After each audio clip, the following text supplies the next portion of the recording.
President Faust, members of the Harvard Corporation and the Board of Overseers, members of the faculty, proud parents, and above all, graduates. The first thing I would like to say is thank you. Not only has Harvard given me an extraordinary honour, but the weeks of fear and nausea I have endured at the thought of giving this commencement address have made me lose weight.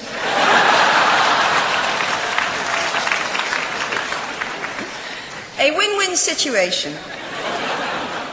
Now all I have to do is take deep breaths, squint at the red banners, and convince myself that I am at the world's largest Gryffindor reunion.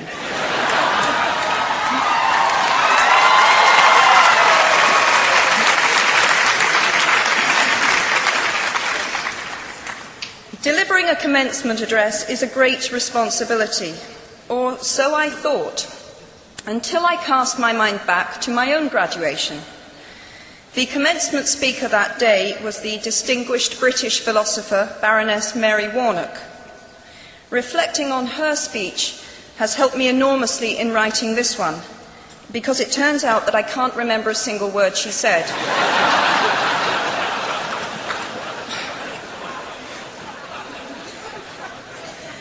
This liberating discovery enables me to proceed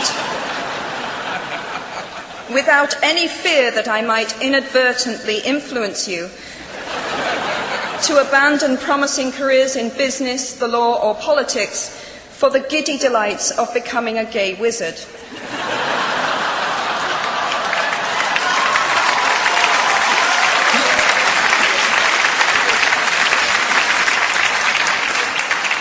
You see, if all you remember in years to come is the gay wizard joke, I've come out ahead of Baroness Mary Warnock.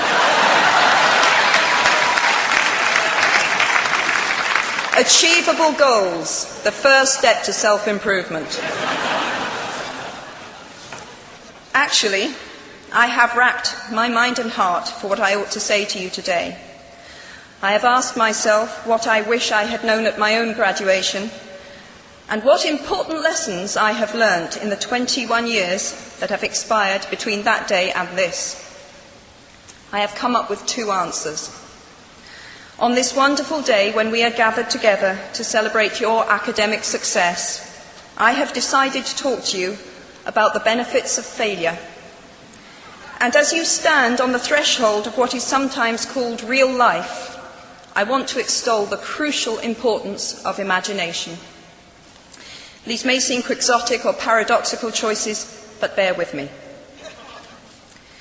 Looking back at the 21-year-old that I was at graduation is a slightly uncomfortable experience for the 42-year-old that she has become. Half my lifetime ago, I was striking an uneasy balance between the ambition I had for myself and what those closest to me expected of me. I was convinced that the only thing I wanted to do, ever, was write novels. However, my parents, both of whom came from impoverished backgrounds and neither of whom had been to college, took the view that my overactive imagination was an amusing personal quirk that would never pay a mortgage or secure a pension. I know the irony strikes with the force of a cartoon anvil now, but... So they hoped that I would take a vocational degree. I wanted to study English literature. A compromise was reached that in retrospect satisfied nobody, and I went up to study modern languages. Hardly had my parents' car rounded the corner at the end of the road than I ditched German and scuttled off down the classics corridor. I cannot remember telling my parents that I was studying classics. They might well have found out for the first time on graduation day. Of all the subjects on this planet, I think they would have been hard put to name one less useful than Greek mythology when it came to securing the keys to an executive bathroom. Now, I would like to make it clear in parenthesis that I do not blame my parents for their point of view. There is an expiry date on blaming your parents for steering you in the wrong direction.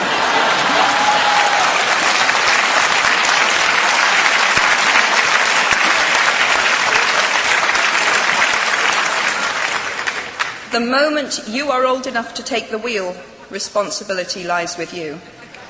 What is more, I cannot criticise my parents for hoping that I would never experience poverty. They had been poor themselves, and I have since been poor, and I quite agree with them that it is not an ennobling experience. Poverty entails fear and stress, and sometimes depression. It means 1,000 petty humiliations and hardships.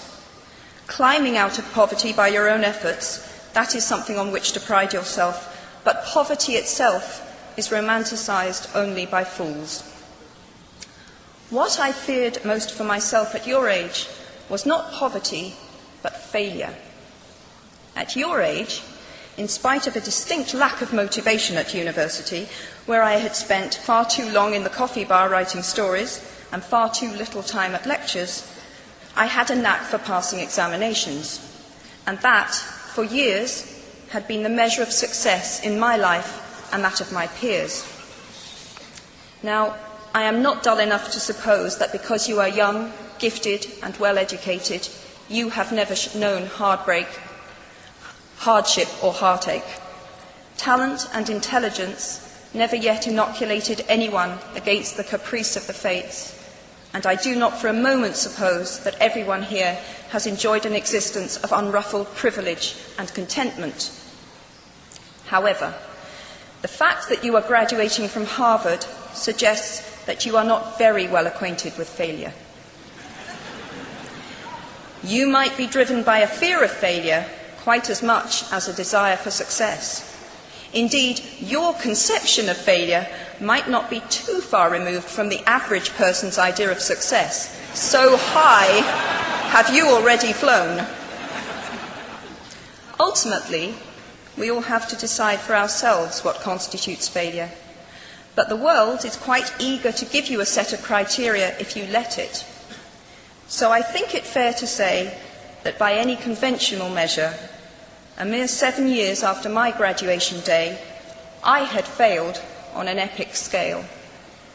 An exceptionally short-lived marriage had imploded, and I was jobless, a lone parent, and as poor as it is possible to be in modern Britain without being homeless.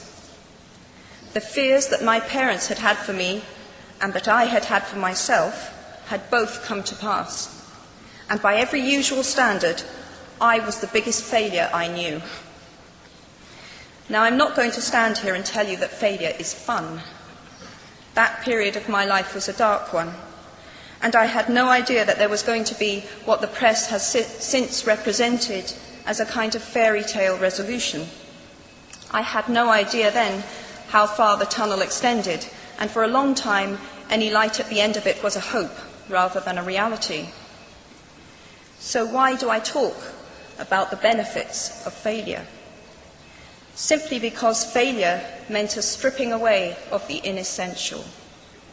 I stopped pretending to myself that I was anything other than what I was, and began to direct all my energy into finishing the only work that mattered to me.